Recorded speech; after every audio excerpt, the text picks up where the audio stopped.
Agora, falando sobre a supressão do poder familiar, vamos começar a tratar das hipóteses de suspensão, lá no artigo 1637. Acompanhe aí se tiverem com a legislação próxima, tá? Eu vou ler para vocês. Artigo 1637. Se o pai ou a mãe abusar de sua autoridade, faltando aos deveres a eles inerentes, ou arruinando os bens dos filhos, cabe ao juiz, requerendo algum parente ou o Ministério Público, adotar a medida que lhe pareça reclamada pela segurança do menor e seus haveres, até suspendendo o poder familiar quando convenha. Olha só que interessante que nos diz o legislador. Não nos dá um rol exato, perfeito e acabado do que seja a suspensão do poder familiar, tá? Abre-se aí aquilo que a gente chama, que a gente já vem conversando em outras aulas, em outros encontros, de conceito jurídico aberto. Nem fala, gente, especificamente o artigo 1637, apenas de suspensão do poder familiar. Fala que o juiz pode interferir na vida familiar, fazendo restrições ao poder familiar exercido por pai e ou por mãe, todas as vezes em que isso se afigurar necessário. Conceito jurídico aberto.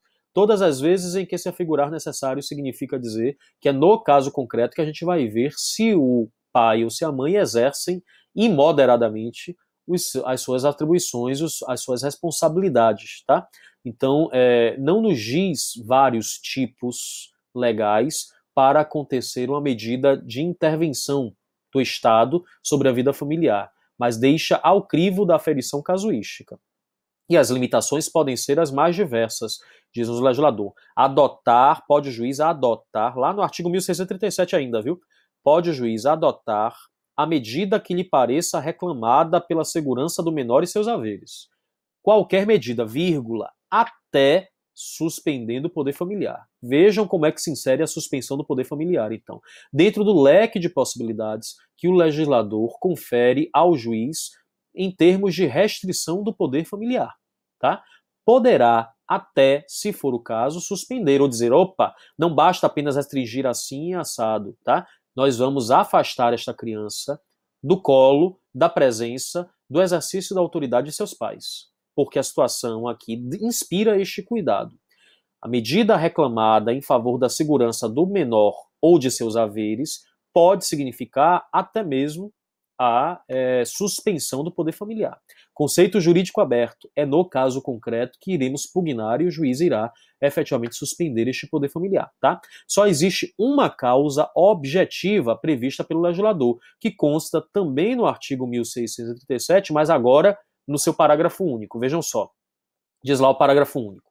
Suspende-se igualmente o exercício do poder familiar ao pai ou à mãe condenados por sentença irrecorrível em virtude de crime cuja pena exceda a 2 anos de prisão. Ora, agora sim nós temos um dado objetivo, o único para a suspensão. Neste âmbito de conceito jurídico aberto, só um elemento objetivo. Suspender-se-á o poder familiar todas as vezes que pai ou mãe forem condenados por uma sentença já transitada em julgado em crime cuja pena vai exceder 2 anos de prisão. Ora, o que é que está dizendo aí, então? Entendeu o legislador que, se eu vou me afastar no cumprimento de uma pena por mais de 2 anos da presença física de meu filho, é razoável que eu não consiga exercer o poder familiar. Vejam.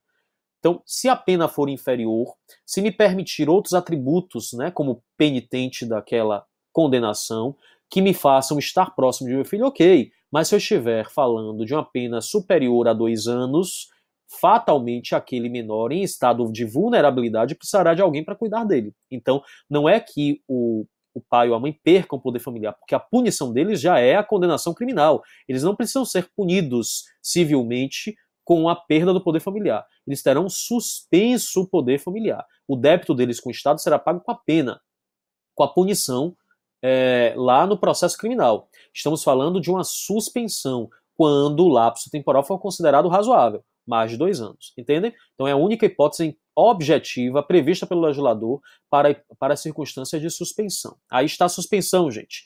E a perda? Ora, a perda está prevista lá nos artigos 1635 e 1637. O 1635 fala de acontecimentos naturais que justificam a perda e que são óbvios, tá? Acontecimentos naturais, sociais, que são óbvios. Eu vou ler aqui por descargo de consciência com vocês, para que vocês entendam o que é que nos diz, mas não temos grandes questões a esse respeito, tá? Aos incisos previstos lá. O que nos interessará mesmo é o artigo 1638. Mas vamos lá, 1635, vai dizer: extingue-se o poder familiar, inciso 1, pela morte dos pais ou do filho. Óbvio. Se eu não tenho mais pais, ou se eu não tenho mais filho, porque um ou outro morreu, acabou o poder familiar, concordam? Inciso 2, pela emancipação nos termos do artigo 5º, parágrafo único. Claro, o poder familiar se vincula à incapacidade civil. Se o indivíduo, mesmo não tendo 18 anos, já alcançou a emancipação, alcançou a capacidade civil, não há que se falar mais em poder familiar. Né? Inciso 3, mais óbvio ainda, pela maioridade. O jovem alcançando 18 anos não tem por que se falar em poder familiar. Ah, mas ainda continua residindo na casa dos pais, ainda precisa deles para sobreviver.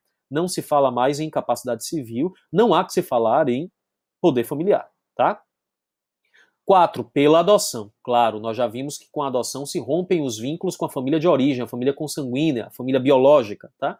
Se rompem os vínculos, perde-se o poder familiar àqueles que eram os pais originários. Isso vai significar o quê, David? Então, que o poder familiar será constituído em relação aos pais civis, aos pais pela adoção. Perde-se o poder familiar pela adoção, pelo fenômeno, pelo processo solene de adoção, os pais originários, os pais da família de origem, os pais consanguíneos, que agora serão considerados apenas genitores e não mais pais em termos civis, porque estes serão aqueles adotivos, tá? O que nos interessa, como eu disse, é o que diz o inciso 5, por decisão judicial, na forma do artigo 1638. Agora sim, né, vamos ter algo que é digno de nossa atenção. Vejam só, já nos diz lá o caput do artigo 1638, perderá por ato judicial o poder familiar o pai ou a mãe que, vejam, por ato judicial, já começa, estamos falando de sanção civil, as hipóteses do artigo 1638 são punição, perderá o poder familiar o pai e a mãe, independentemente do filho não ter alcançado a emancipação, de estar vivo, de não ter alcançado a maioridade, enfim, teria tudo para se permanecer com o poder familiar, mas por algo considerado pejorativo, indevido, reprovável, se submeteu a um processo judicial, por ato judicial, que demande, então, contraditório, ampla defesa, devido ao processo legal, perderá o poder familiar o pai e a mãe, que fizeram o quê? Depois de um processo com sentença transitada em julgado. Inciso 1. Castigar imoderadamente o filho. Também temos um conceito jurídico aberto, porque o código não nos vai dizer com quantas palmadas, com quantas porradas que se vai dar numa filha, numa criança, é que vai se perder o poder familiar. Não tem isso, né? Não existe essa referência no código.